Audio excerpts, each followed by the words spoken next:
Kita awali dengan informasi pertama pemirsa, 1 dari 3 pelaku pencurian dengan kekerasan terhadap sopir truk yang sempat viral di media sosial diringkus Satreskrim Polres 4 Lawang. Tersangka terpaksa dilumpuhkan dengan timah panas karena melawan dan mencoba kabur saat hendak dilakukan penangkapan.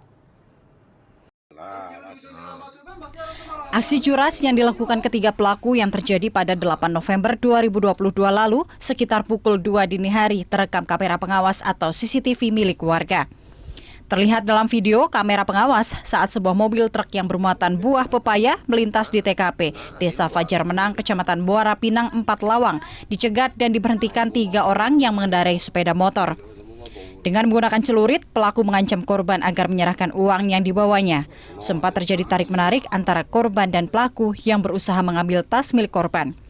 Setelah berhasil mengambil tas yang berisi uang dan kunci mobil, kawanan penjahat kemudian kabur meninggalkan korban.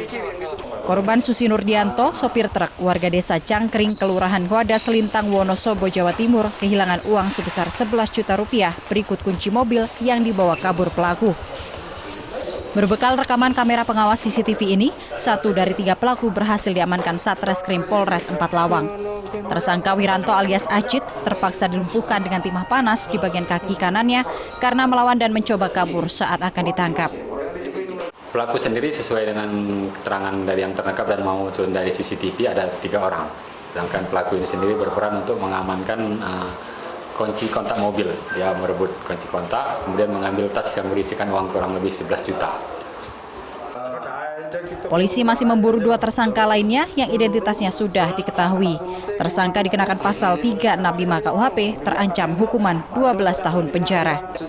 Dari 4 Lawang, Amri Wijaya, iNews melaporkan.